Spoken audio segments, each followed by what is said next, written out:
So test is next week. We'll get there. We don't have much left. And it's the easy stuff we have left. But I wanted to remind you guys too, right? Don't forget to do your Connect assignments. At this point, we've finished this tough stuff, right? Viruses and genetics. Make sure you study up on that material, right? And go to Connect and do your Connect assignments as if they're quizzes. Right? For some reason, I don't know if it's like this for you guys, but the window seems to be shrunk on Connect. But, you know, you just scroll down over here and click on Connect. Remember, this is an outside website, so you'll notice I even have a quick link on my desktop. If you guys want, I can give you this separate web address too. But you'd still have to log in. It's not single sign-on then. But Canvas has never really gone down. Of course, I say that, you know what'll happen. So, but so at this point, also in the grades, you'll notice because midterm's coming up, and I got to put in a midterm grade for you. I went ahead because remember these stay in Connect. I have to actually transfer it over to Canvas. Student view. Let me go. So this is a list of all your assignments, right? Clearly I haven't done them. These should all say complete for you guys at this point. At this point, hopefully you've done your bonuses, maybe, right? But definitely you want to have been working on or completed viruses by now.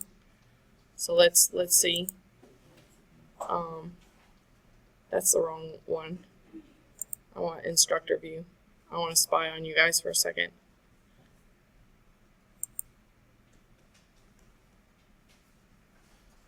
Right.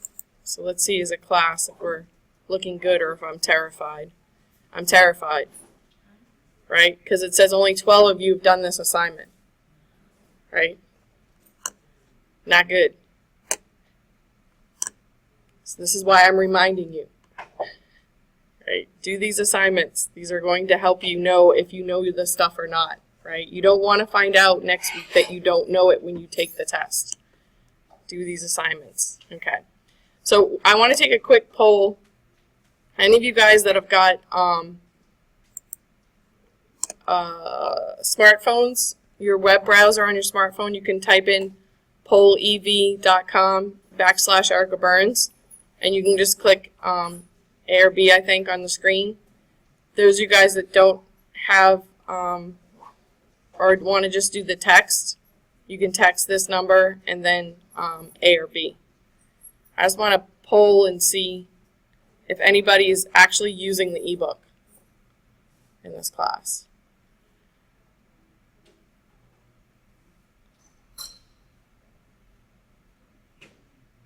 So meeting with my last publisher this week about picking a new book for you guys.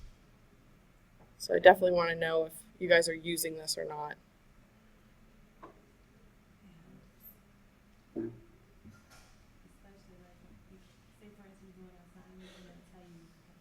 Yeah. So that's the other thing Bridget is mentioning. You know, when you guys are doing your Connect assignments, if you have the ebook, would you guys have the option in this course to not have it? They're talking about some publishers are taking away that option, where the only choice you have is to buy the ebook with Connect, or their assignment thing, whatever it's called. And it's probably in your guys' best interest too, because then you have access to the book all the time when you're doing your assignments. Does that make sense? But definitely take advantage of that. So as I see, and as I probably saw from your thing, a lot of you guys are not using it.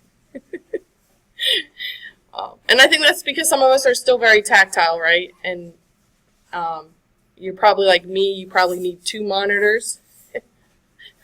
Right? One for the book and one for what you're working on. So I think we're not there yet as far as technology goes. But that's okay. Right? We are what we are. So most of us still like the book. Cool. Thank you guys for doing that for me. The more I know about my students, the better choices I can make, right? When we got to make these decisions about books and companies and what we're going to go with and what we're not going to go with. pretty much knew the answer to that one already. All right, so let's go back to, mm-hmm. Say for instance, for some reason, like a lot of us not college to be on iPads, you know, a lot of people have tablets or iPads. Mm-hmm. They make them more compatible because, like, when you're on the go, you don't want to be carrying a big laptop all the time. Mm-hmm. That's the only thing I don't like about it. I'm going to write myself in, I want to write myself a note. I'm trying to figure out where to write that, because that's an excellent point. So she was saying, you know, accessibility and compatibility with tablets, right? So thank you, because I don't think about these things, right? Sometimes. It's supposed to be better, and then it's like, Yeah. it's not compatibility or something telling you can't, you gotta use this. Yeah. I definitely want to bring up that question. Thank you.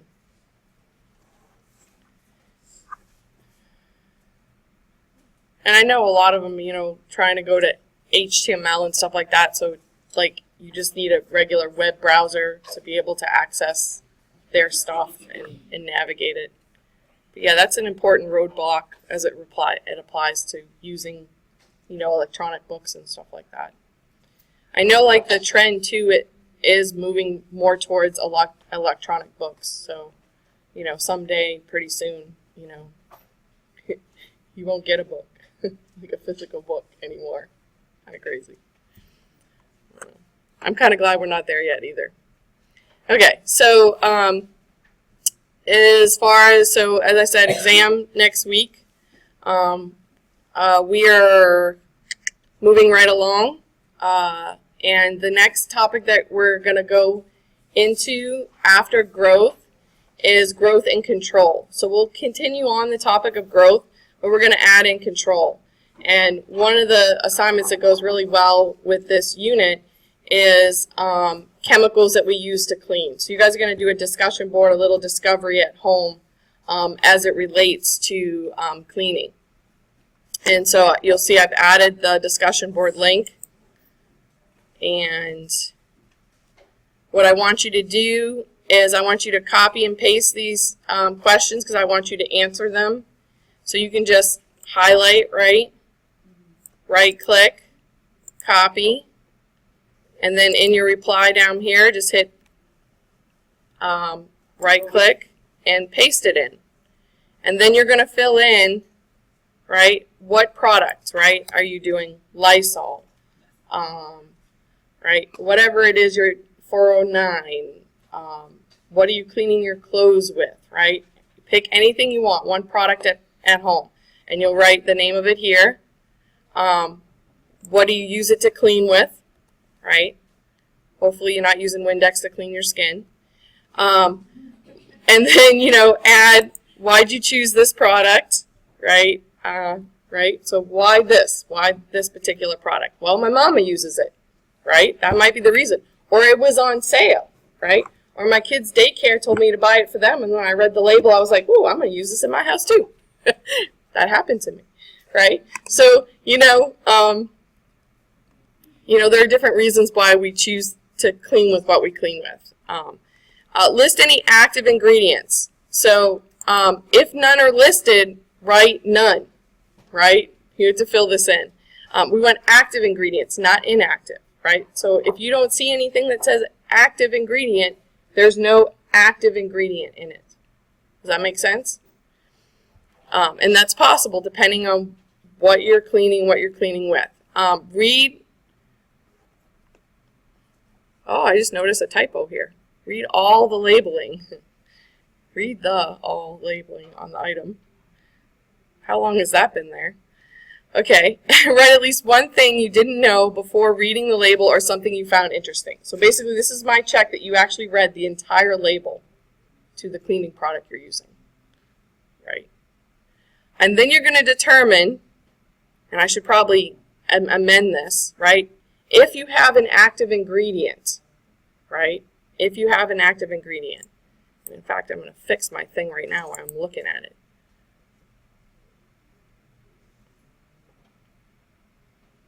So let's see.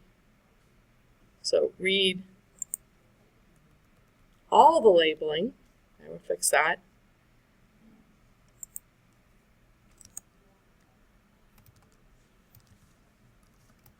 If you have an active ingredient.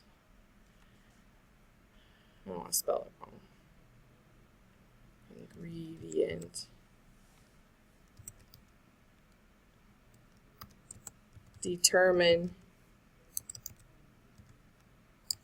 which classification it is.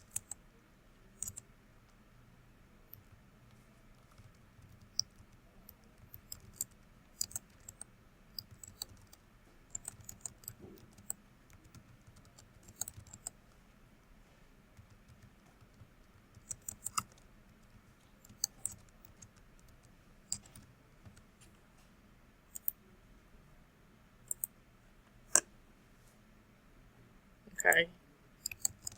If no active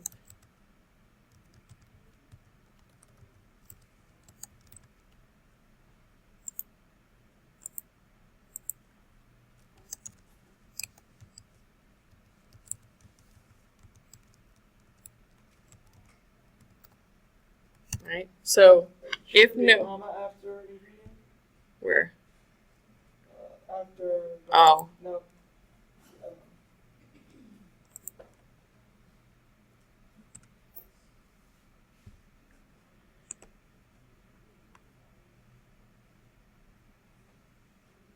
I don't think I'm supposed to have that there.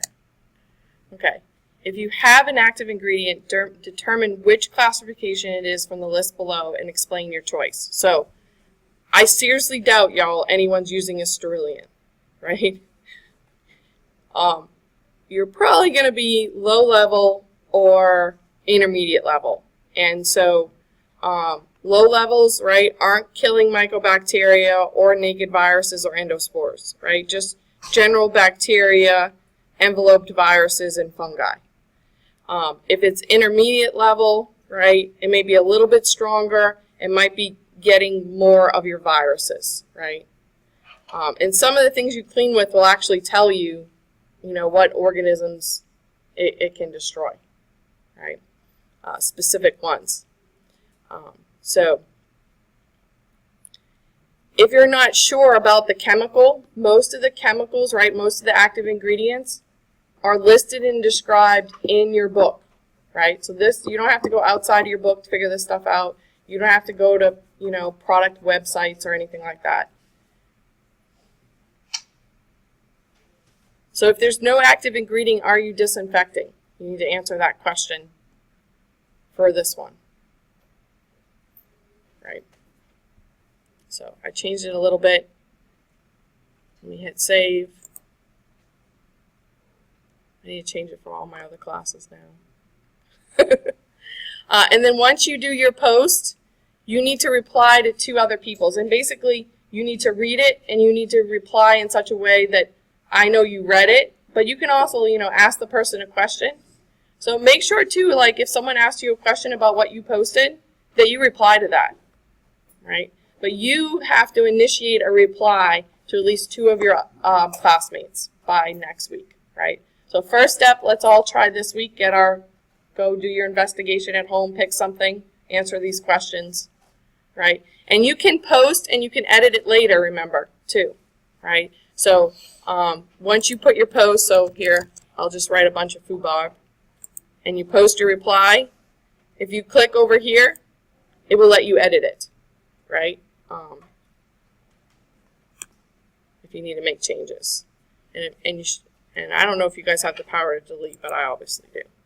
So I'm going to delete my foobarb. Okay. We good? All right, so moving on to today's lecture, finally, which is also wake your brain up, too. I could have done a poll everywhere for this one. I didn't even think about that. Okay, so yes or no questions, right? So carbohydrates, do they contain carbon? Yes, their name says it, right? Carbo. Do they contain oxygen? Yes. Do they contain hydrogen? Yes. Do they contain nitrogen? No. No. Phosphorus? Nope. Sulfur? No. No. They're just carbon and water, remember? Just CH2O. Proteins, do they contain carbon? Yes. Oxygen? Yes. Hydrogen? Yes. Nitrogen? Yes. Yes, definitely a yes. Phosphorus? No. Sulfur? Ah, yes. The yeses have it. Because which two amino acids contain sulfur? Methionine's one of them, yep. Cysteine. Yep, cysteine and methionine. Those two amino acids contain sulfur, so yes, proteins in general will have sulfur associated with them. Nucleic acids. Carbon. Yes. Oxygen. Hydrogen. Yes. Nitrogen. Yes. Yes, yes. Phosphorus. Yes, the phosphate groups that hold the sugars together, right? Sulfur. No on this one. Lipids, fatty acids. Carbon, yes. Hydrogen, yes. Oxygen. Oops, I did it out of order, but yeah. Hydrogen. Yes. Nitrogen. No. Phosphorus.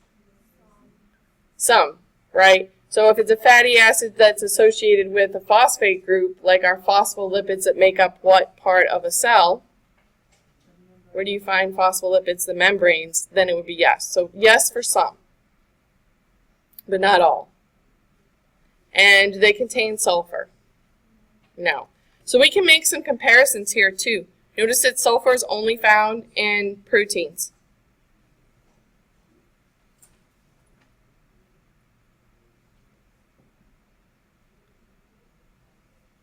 Notice that phosphate, for the most part, is nucleic acids, but also some lipids have it associated with them. What's common about all of these? What do carbohydrates and proteins and nucleic acids and lipids all have in common? Carbon, hydrogen, oxygen. Carbon, hydrogen, and oxygen. Remember, carbon is the backbone, right? You're going to always have oxygen and hydrogen as well. Nitrogen, again, notice that's nucleic acids and proteins.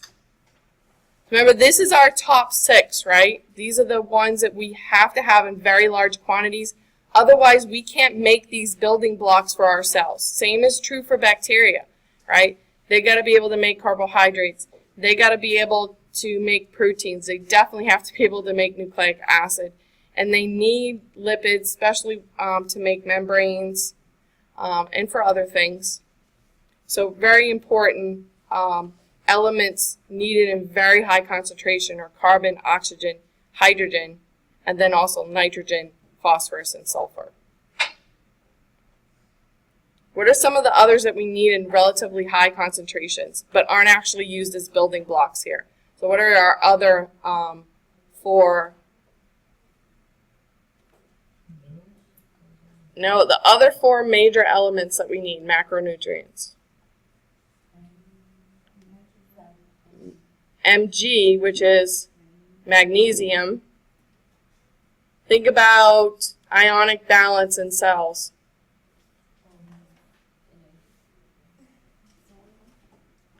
Sodium's not on there. Potassium, calcium, and iron. Yeah, don't forget about iron. Those are other 4, right? So if we go back, let me go back quickly. Right, there's our major list. Right, so there's our top 6. There's potassium, calcium, magnesium, and iron. Right, the trace ones are manganese, zinc, cobalt, molybdenum. Why did we talk about that one? Why is that one special? Especially for a particular type of bacteria, they need this. was allow them to do. Some do nitrogen fixation. So nickel and copper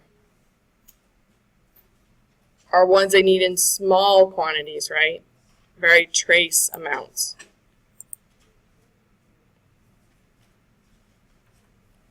So the next thing we're going to go to is another classification. And so it seems like a bunch of mumbo jumbo, right? There's a bunch of terms in here that we need to be able to dissect and define. And the reason why we talk about them, because as it relates to microorganisms and even ourselves, we can put ourselves in these nutritional categories. We want to know these types of things about organisms because it's going to help us grow them. And later on, it would help us kill them too. So where do they get their carbon from? Because as we've already demonstrated, right, every major molecule has carbon as its backbone. So you've got to have it in order to make these molecules. So where is it coming from, right? And there are two choices as to where you can get carbon from on Earth, okay, for living organisms. Energy. You need energy to put these molecules together. Oh my God.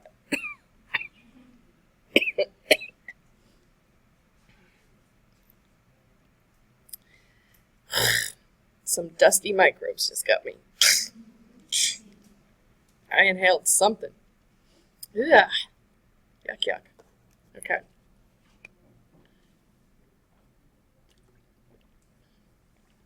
I have no idea where that came from. Okay, the air. Energy, right? What source of energy? And there are two major source choices, right, on Earth. And then when we're putting these molecules together and even when we're taking them apart, it's all about the electrons. And in biological systems, hydrogen atoms, right, are just an electron and a proton. And so a lot of times it'll follow its electron, right? The whole hydrogen atom will move. Other times, just the electrons move. But this movement and sharing of electrons is really important to bonding molecules together and the movement of energy through the system, through the biological system. So we keep track of these things. You know, where are they getting those electrons from, right? Where's the energy coming from, and where's the carbon coming from? Because all these are important for building these important building blocks, these molecules that make up cells. Okay. So for carbon sources, we have two choices. We have autotrophs, and they're getting their carbon from carbon dioxide gas in the atmosphere. So auto meaning self, means that they can assemble their own carbon atoms. Heterotrophs, on the other hand, must acquire these from organic sources. So they basically eat autotrophs, right? Autotrophs put carbon from the atmosphere into organic form, into their cells. And then heterotrophs eat those autotrophs, eat that organic preformed carbon.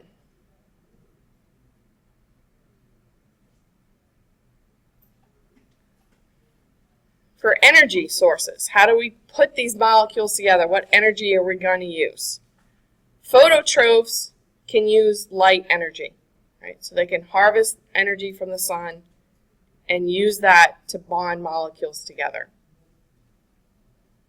Chemotrophs use the energy already stored in the bonds of chemicals, right? So sugar, putting that molecule together, those carbon, those hydrogens, those oxygens,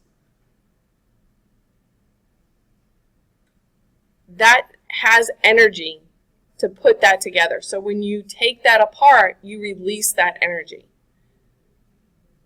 So there are different types of molecules, though, what we refer to as organic, put together by an organism, or inorganic,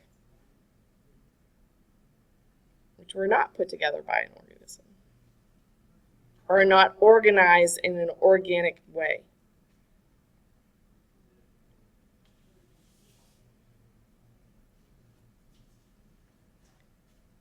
What's going to really help determine us what type of chemical energy it is when we look a little bit deeper and we look at where did they get the electrons from, right? That generated the energy in the case of chemotrophs. So for lithotrophs, they got that energy from inorganic molecules. So sometimes they're nicknamed the rock eaters. Organotrophs, as the name basically tells you, are using organic molecules as their source of electrons.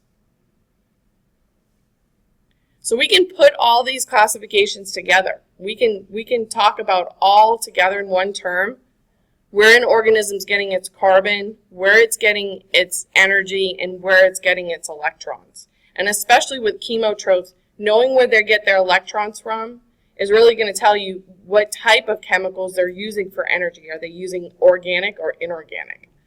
Because the electron source really specifies inorganic versus organic sources.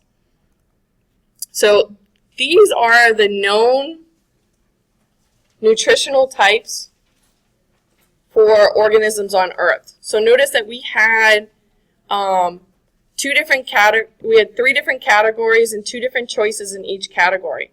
So we can have more combinations than you see here, right? But they just don't exist that we know of so far, right? Organisms don't do anything other than what we have listed here. So as far as photosynthesis, right, phototrophs, ones that are using light energy,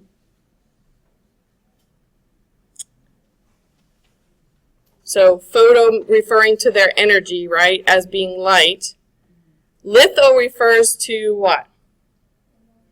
Inorganic source of electrons, right? And their carbon is coming from what? If they're autotrophs. Carbon dioxide. So anyone give me an example of an organism on Earth that does this, uses light energy, gets its electrons from an inorganic source and uses carbon dioxide? Plants, right? But this is microbiology class, right? So what's microscopic that does this maybe? There are some bacteria that can. Algae, right? And the bacteria that can do this are called cyanobacteria. And they were once referred to as blue-green algae, but come to find out they are actually a bacteria, right? These are what we call our primary producers, right? Because this is all inorganic. They're not dependent on any other living organism, right? They can use light energy. They can use inorganic, right? A lot of organisms that do photosynthesis, anyone know where they're getting their electrons from? What do plants need other than light and air? Water. Water is where they get their electrons from, right? And that's why they release oxygen gas when they photosynthesize, right? And they're using that carbon dioxide and using it to form the sugars. So they're the primary producers, right? So plants, yeah, big, but also cyanobacteria, right, and algae in our oceans are major primary producers for our ecosystem on Earth because of this ability. Now, there are some that are photo-organo-heterotrophs. So again, we're still using light energy, but can these guys exist on their own? No, because organo refers to their electron source as being what? Organic, right? They've got to get that from a primary producer like the litho autotroph, from a plant or algae or cyanobacteria. And again, where are they getting their carbon? They're a heterotroph, so it's what? Where's that carbon source? It's organic carbon, right? They're eating something else. The only difference is the energy is light energy. So yeah, this is, you really can't think of an organism, huh? This is definitely in the bacterial realm, right? Where they're using light energy, but yet digesting. So these are like some of our decomposers. Really interesting bacteria that we'll give some examples of in a moment. So the next one is chemo, litho, autotroph. So chemo lets you know the energy is what? It's chemical, right? Where are the electrons coming from? Litho tells you that, right? Inorganic. So their chemical energy is inorganic, right? Because the electrons are coming from an inorganic source. So are they dependent on any other organism? Nope, not so far. They're autotrophic, so their carbon is coming from what? Carbon dioxide. So these are also what we call primary producers. They're not dependent on other organisms. So any carbon dioxide one that is the source is primary producer. Yeah. Well, no. But for this case, yeah. All your autotrophs are primary producers. As far as we know so far.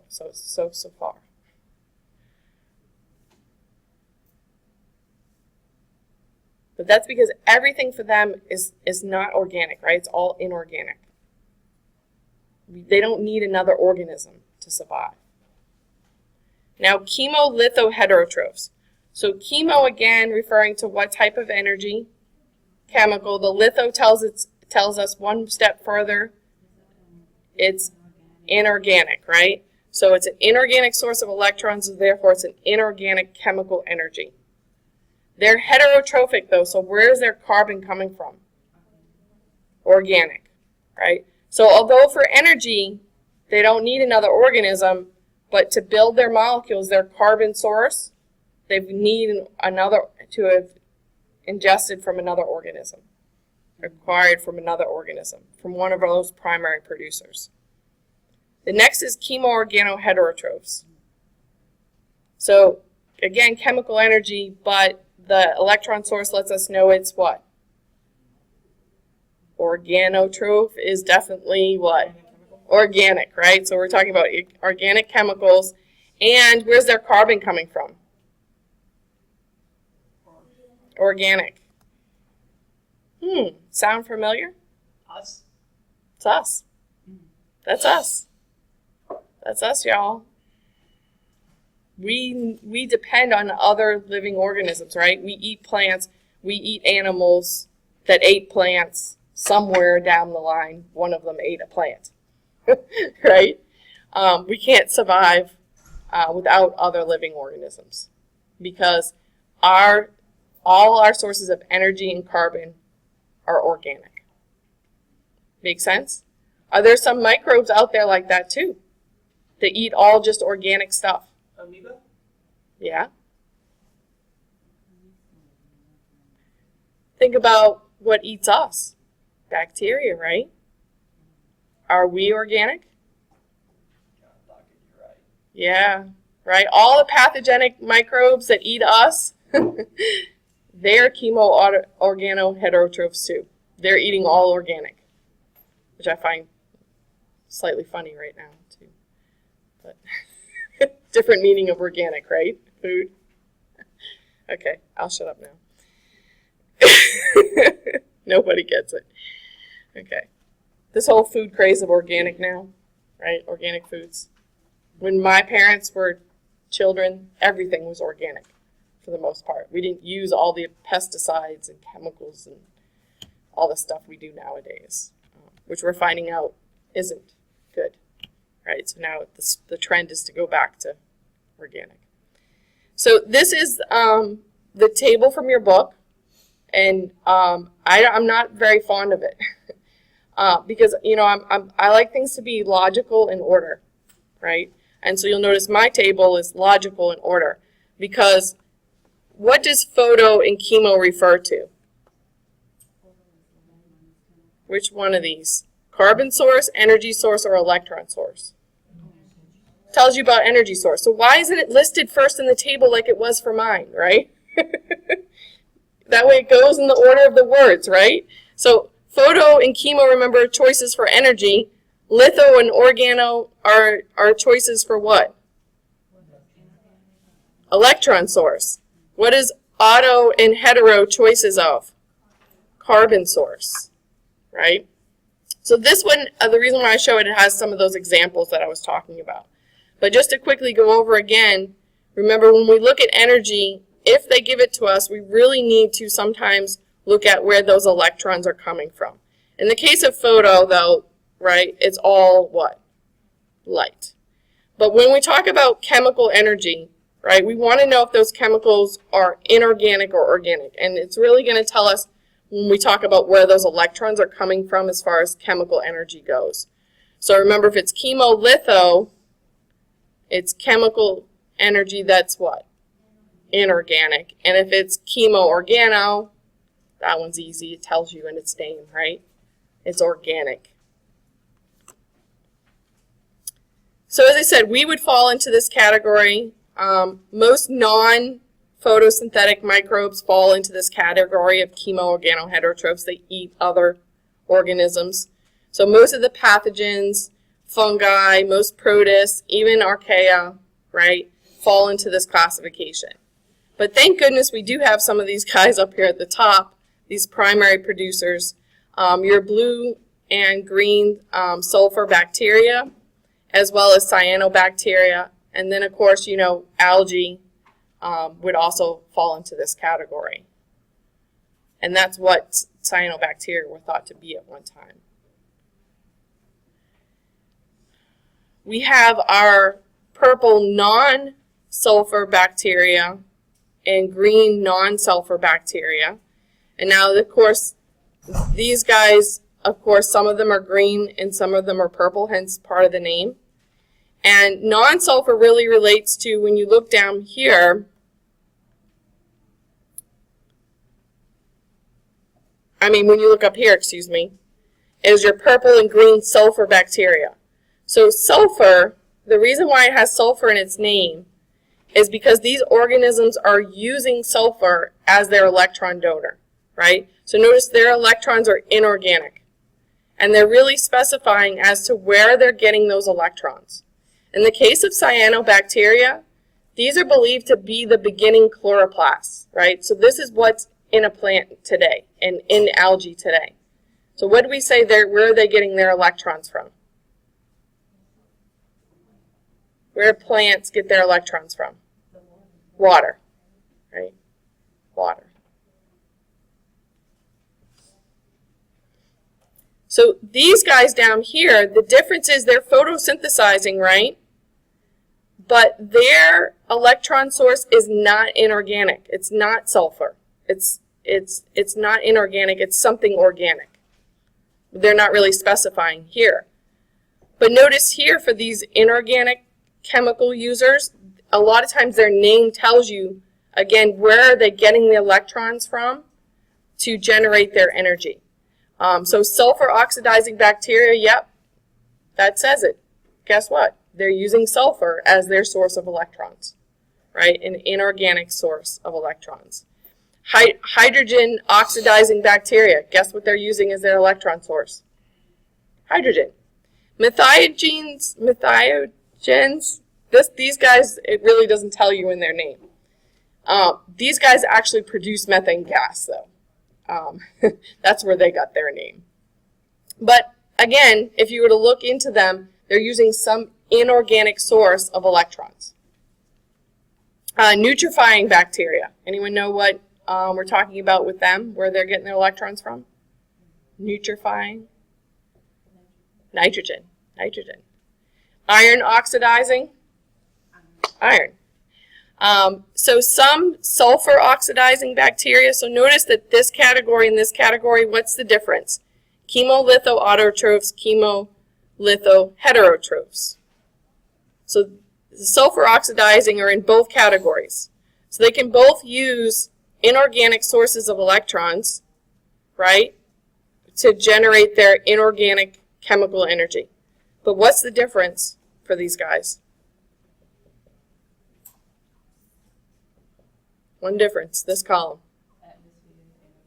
Right, is where the carbon is coming from. Some of them can utilize carbon dioxide, and some can utilize carbon in an organic form. And some organisms aren't actually stuck in these nutritional categories. They can switch between them depending on environmental conditions, right? So, which would be great, right? You don't want to be stuck, right? What if you're a phototroph and there's no light? Then you're not going to grow, right? You're not going to metabolize. You may even die. But if you could switch, right, that when light is available, use it. But when light isn't available, you can use chemical sources of energy. And some microorganisms can do that. And especially in this case with the sulfur oxidizing, they can actually switch up where they're getting their carbon from. Because are there going to be environments where carbon dioxide is readily available and then others when it's not? Yeah, right? There's going to be variations in what's available in an environment. And if you're not a modal organism and you're stuck where you are, then you're really at the mercy of the environment.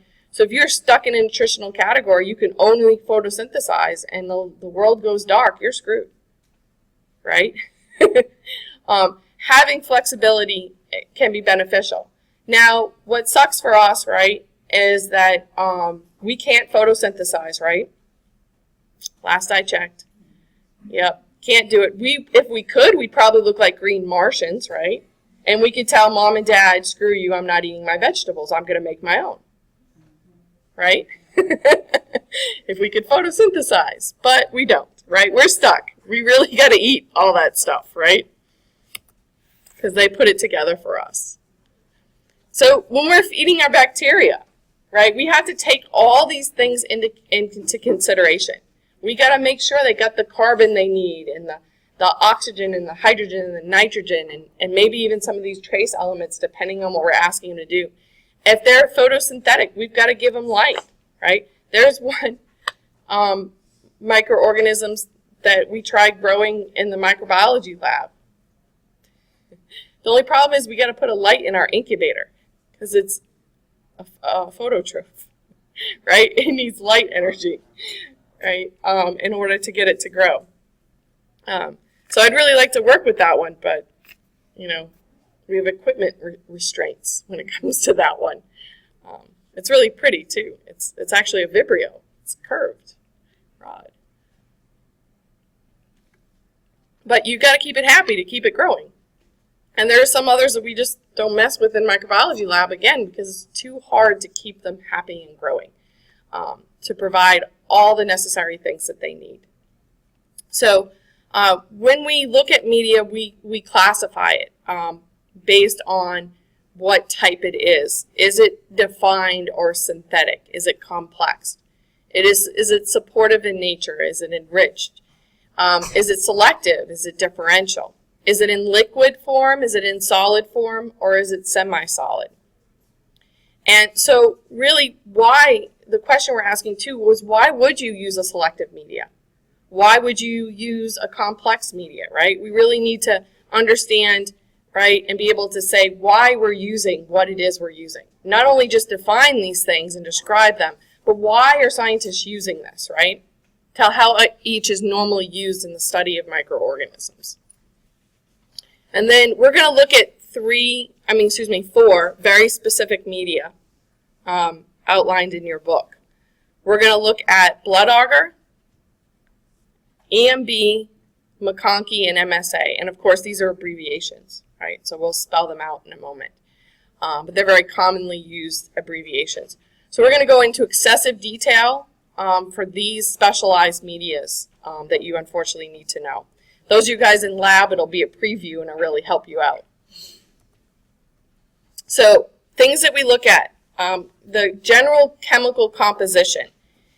We have 2 choices here, what we refer to as defined or complex, or sometimes the defined is referred to as synthetic. It's less natural. The physical nature, right? Is the food in liquid form? Is it semi-solid, right? Where it isn't completely solid, but it isn't completely liquid, right? It's somewhere in that in-between phase. And then is it solid? What's its function? Are we just general purpose supportive? We just want the bacteria to grow. And the answer is yes most of the time in microbiology lab, right? We just want to support growth. Sometimes there are enrichments that are added. The most common enrichment is blood, red blood cells. Sometimes we want the media to be able to do more than just support growth. We want to be able to select. Or we want to be able to differentiate groups. Or some of the media that we use falls into all of these classifications, right? It's supportive. Well, actually, that's not true. Can't be supportive and selective, because then you're selecting. But we have ones that are enriched, selective, and differential, right? Huh? No. So, couple of examples. And what is defined or synthetic media? By definition, it is where all components and their concentrations are known. So notice a lot of chemical formulas here. So look at this specialized media for E. coli. It has glucose, right, which is a specific sugar. We know how much, 1 gram per liter.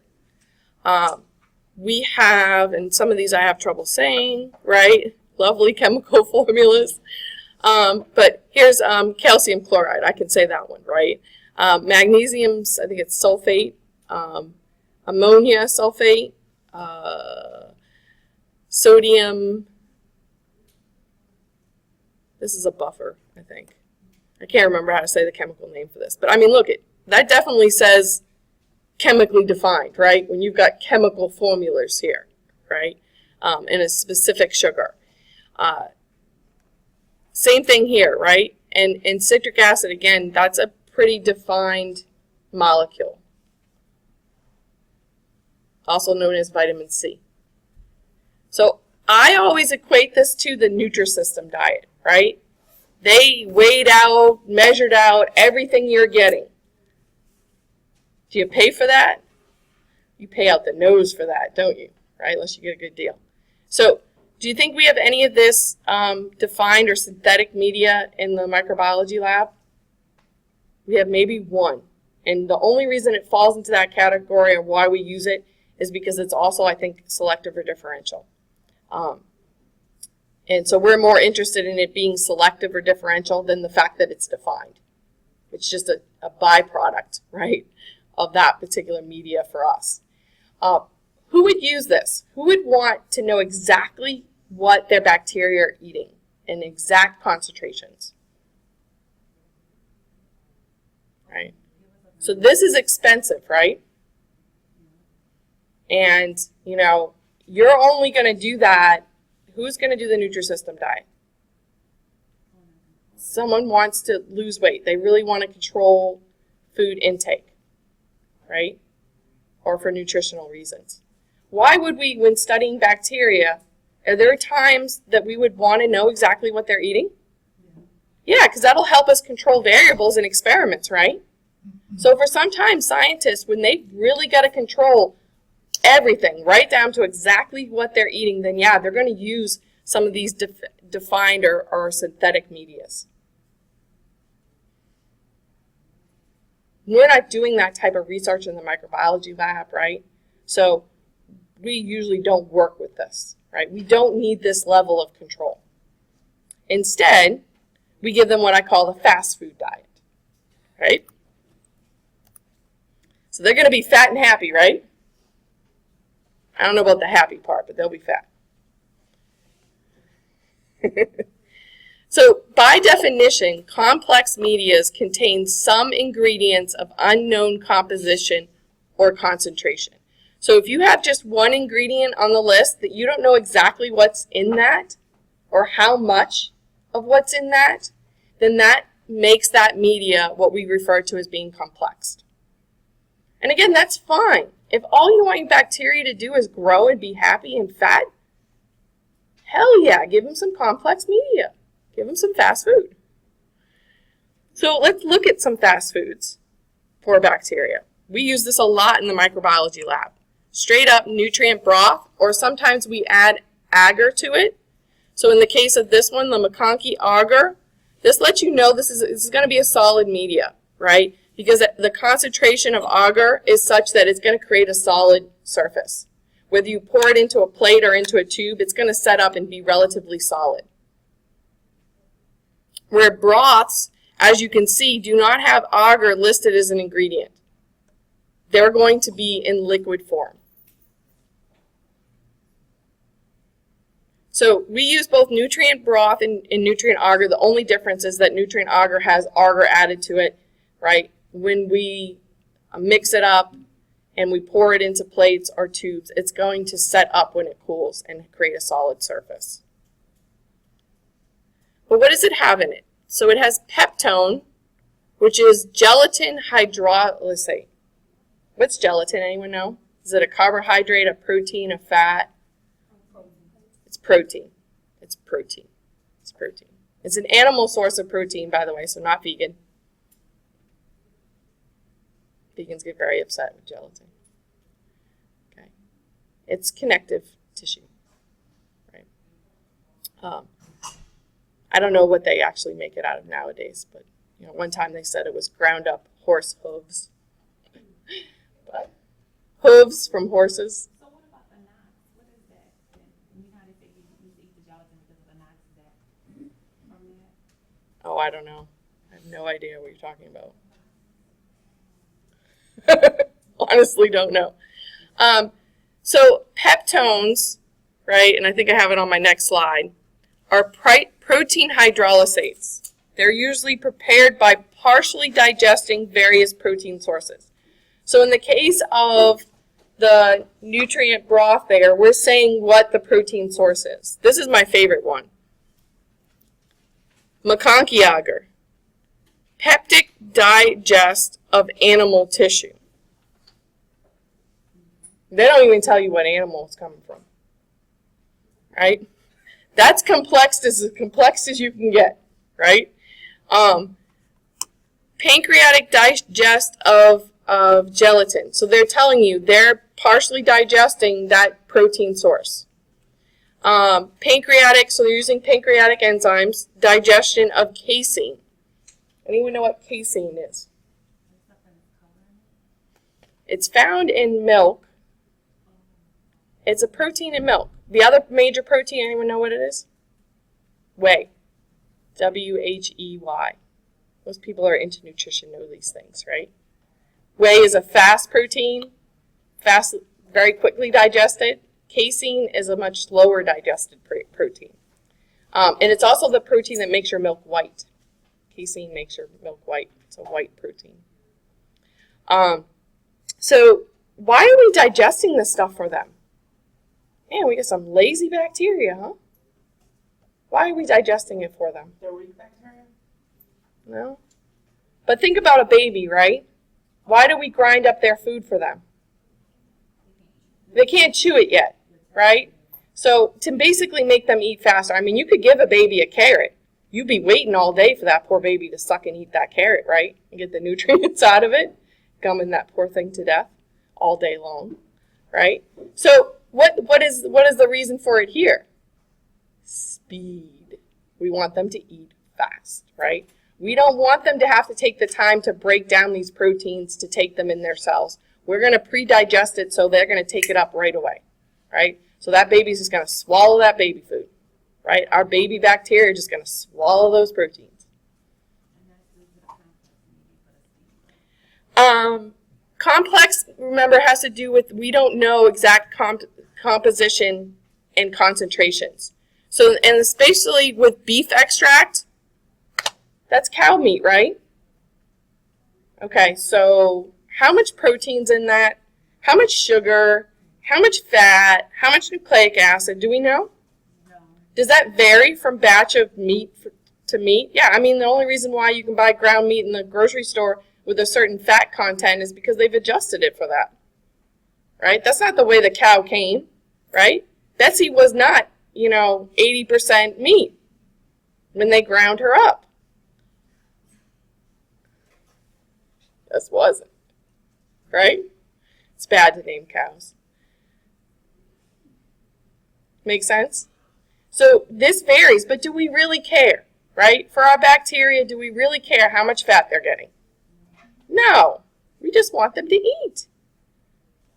We just want them to have everything they need to eat, right? So yeah, we're giving them cow meat, because trust me, cow meat, people meat, really no big difference, but I'm pretty sure people would be upset if we ground people into media to feed bacteria, right? So we give them what we eat, which is basically what we are too, right? Animal cells. Right? So pathogenic bacteria love this stuff. Right? After all we are is a big fat juicy cheeseburger to them.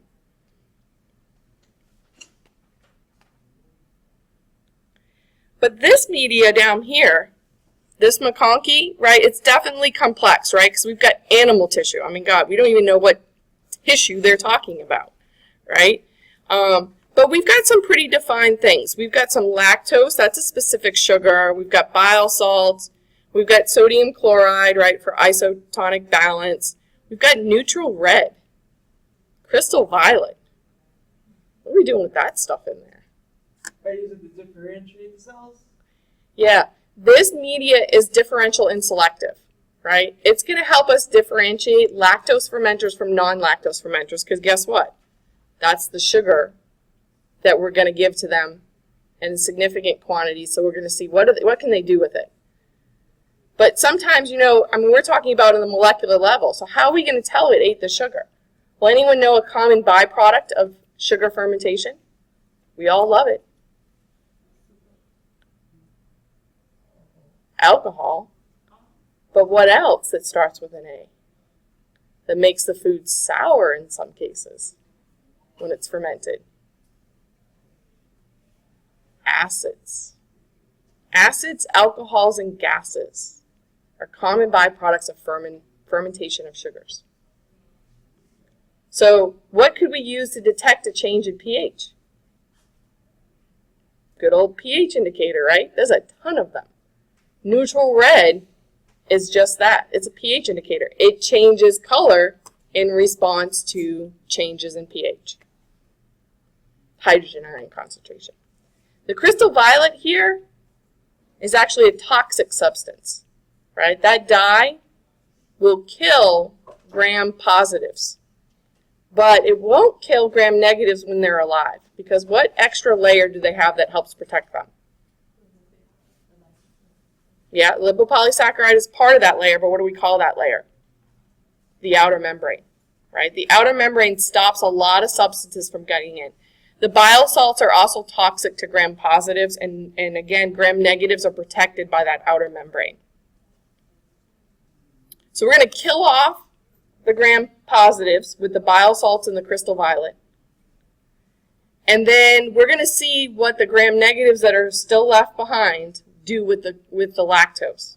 If they ferment it, they're going to change the pH, right? And the color is going to change the media and even the organisms sometimes. So that brings us to where, you know, you can take a complex media and you can add stuff to it, just like you could take a defined media and you could add stuff to it and make it selective or make it differential.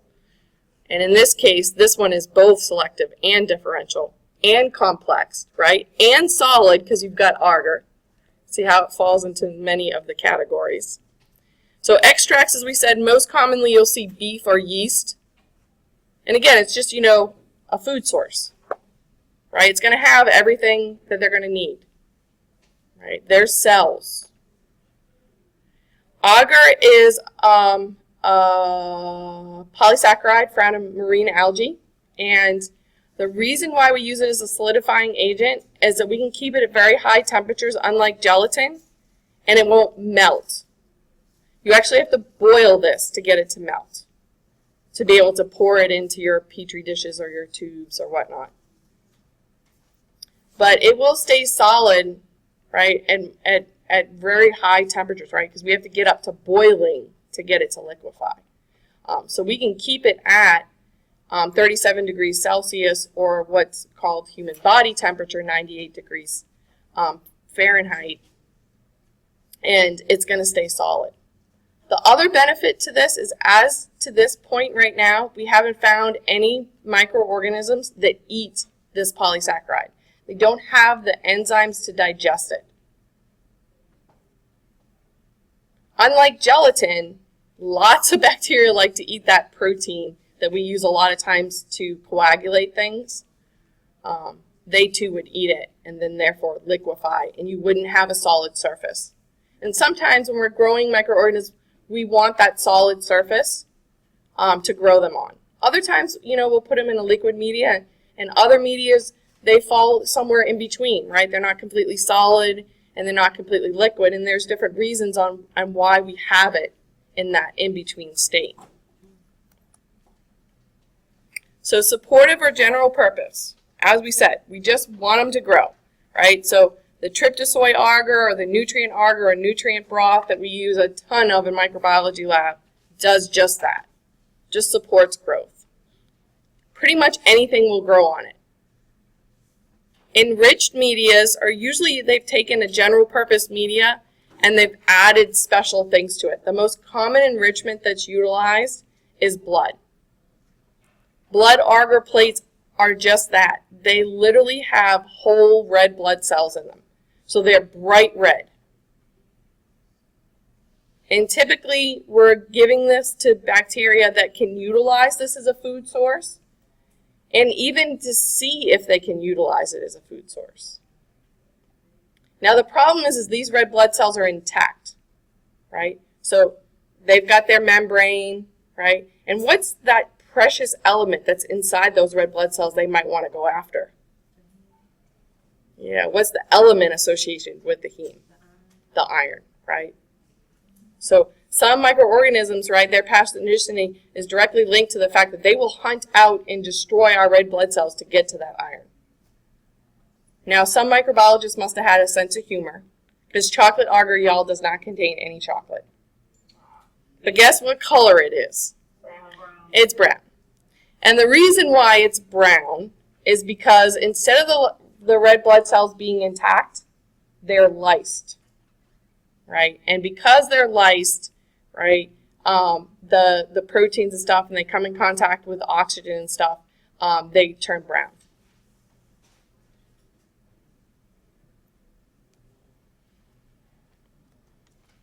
So selective media, again, we're selecting. We only want a particular group to grow. So like the McConkey example I gave, we're going to put something toxic in that media that's going to kill off the group we don't want growing. And therefore, we're going to select for the group we want to grow. So it usually contains something in there as inhibitory to who you don't want to grow. So in the case of this media, which is just selective, the name says it all. Phenyl ethyl alcohol agar. So what is in that that's toxic? The alcohol, right? And who is it most affecting? SRs? Yeah, Proteus vulgaris didn't even grow, and E. coli was negatively affected. The Staph aureus and Staph epi grew, no problem. Alcohol didn't affect them. Staph and E. coli are different in their membrane and cell wall structures. Staph are what we call gram-positive. E. coli and Proteus are gram-negative. So what was bad news for them as it relates to alcohol, just like in the gram stain? What does alcohol do to membranes? Disrupts them.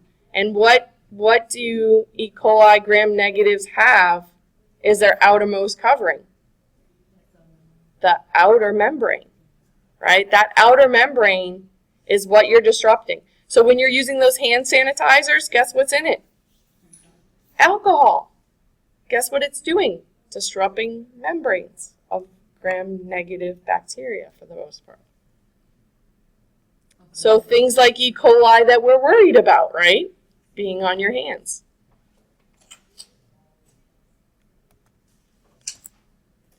Differential media is going to help us differentiate. So just like the gram stain and the acid-fast stain help us differentiate one group from another, this is going to do that same thing. It's going to help us tell what one group of organisms can do as compared to another group. So we use a bunch of differential media. So it distinguishes between different groups of organisms based on their physiological characteristics. What can they do? So in the McConkey example, or in the case of blood agar, if you have intact red blood cells, we can tell whether they can lyse it or not. Whether they're what we're said to be hemolytic, where they'll lyse red blood cells, or non-hemolytic, where they don't affect the red blood cells at all. They'll eat the other stuff in the media, because typically, remember, we're starting out with a base media and then adding the whole red blood cells to it. For McConkey agar, what are we differentiating? The sugar, right? Lactose fermentation. Are they fermenting the lactose or are they not?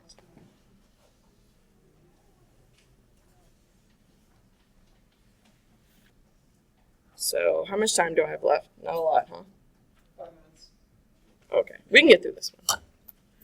Okay, so this is one of my favorite ones, and when we actually do these plates in the lab coming up, I'll bring them into the lecture for those of you guys that aren't in labs, so you can actually see this as opposed to just looking at pictures, because we will use this type of media.